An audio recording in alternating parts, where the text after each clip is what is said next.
Alright, so let's ask the question that is on everyone's minds, probably. Why does Mr. Popo have horns? And does that mean what we think it means? Well, episode 2 of Dragon Ball Daima didn't have as much of Glorio as we previously thought, considering the episode title is his name. However, it did have its fair share of lore reveals and foreshadowing, and perhaps this means that the old lore is no longer relevant. So regarding Mr. Popo, in Daizenshuu 7, it was outright said that he, and Korin for that matter, came from, and therefore were born in, the world beyond. As one of the ways the kami of the other world govern the living world, a dispatchment of a capable person is given to each planet. The objective of this is the observation and protection of the intelligent life forms that live on the planet. And the most essential objective is to stimulate the evolutionary growth of immature intelligent life forms, meaning to show them the best path. However, the beings who are dispatched to each planet do not become that planet's kami. They often become a kami's attendant. As for kami, it is mandatory to choose an appropriate being from among the intelligent life forms on the planet. This relationship is shown in Figure 2. There appears to be a rule saying that the fate of a life form is up to the life form itself. Dispatched beings are only permitted an assisting role to the very end. Actually, Mr. Popo and Korin, who were dispatched from the other world, as according to this document from Daizenshuu 7, they're committed to a role of supporting the elected kami. By the way, if you're not quite sure what the world beyond means, it's another translation for the other world. So, the question is are we still standing by that, or do we assume that our spiky-eared version of Mr. Popo has possibly demonic ancestry? That would make our favourite genie more of an Ifrit of sorts, although only the popular culture ones appear to have horns.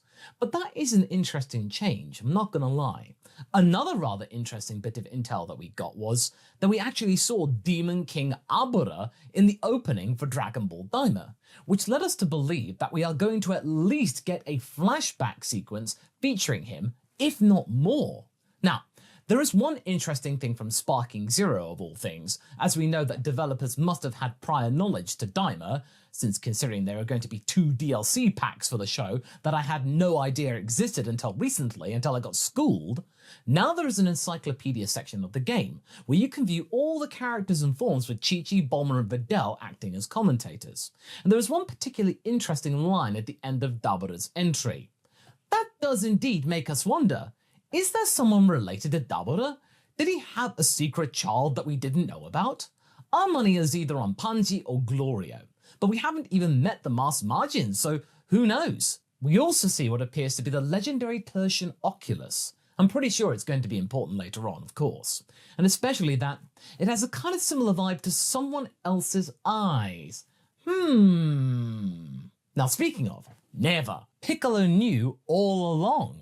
Most likely through his fusion with Nail, which does seem to be a somewhat common excuse. I mean, Elder Mori was telling the Namekian children about the origins of their race in the manga, so maybe that generation knew pretty much every single bit of folklore. But that's so weird, right? I mean, good for him and all, but him not spilling the beans for so long about such a spectacular beast and part of their history is fascinating at best.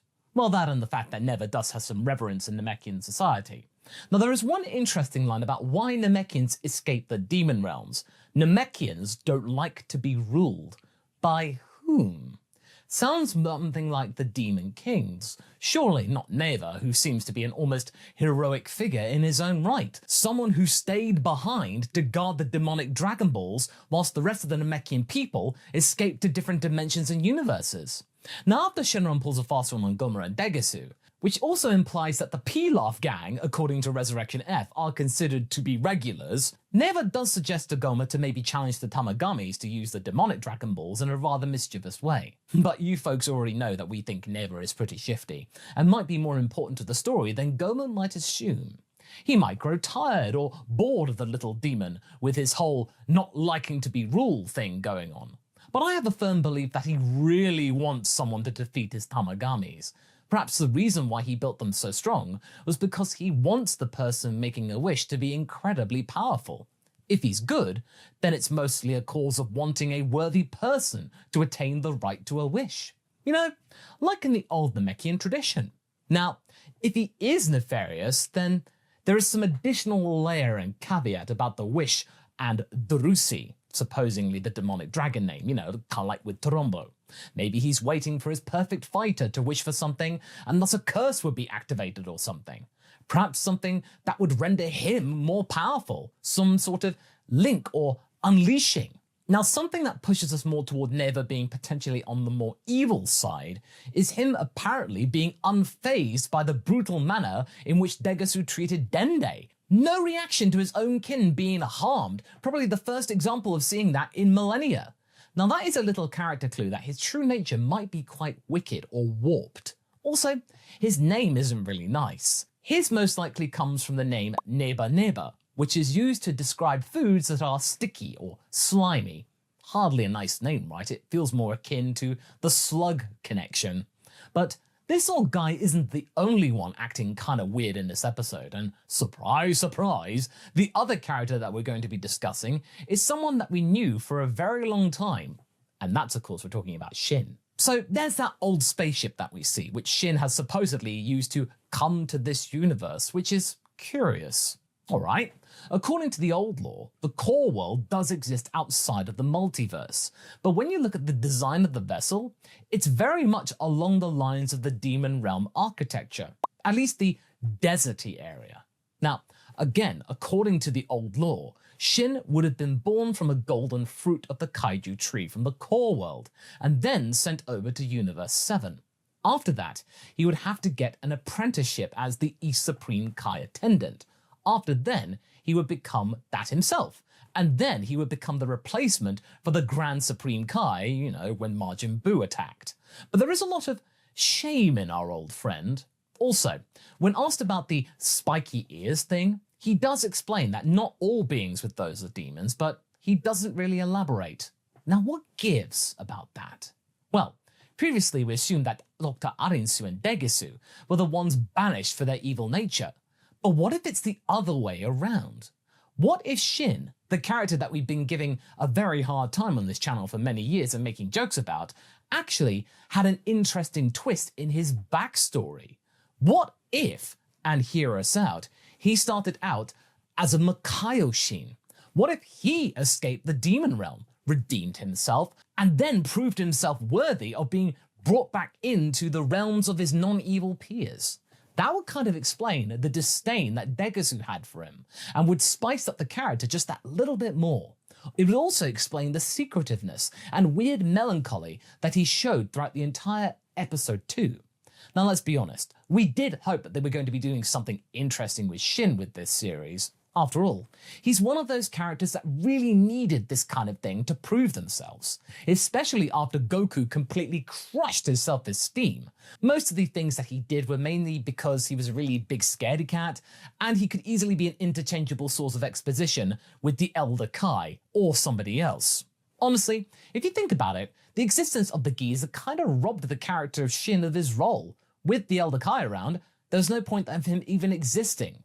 But I do wonder though, if the kaiju tree lore is still going to be a thing. After all, much like with the Popo stuff, pun kinda intended, everything we knew about that comes from guidebooks. So yeah, maybe we have to treat it with some subject to change. And then finally, there is Glorio.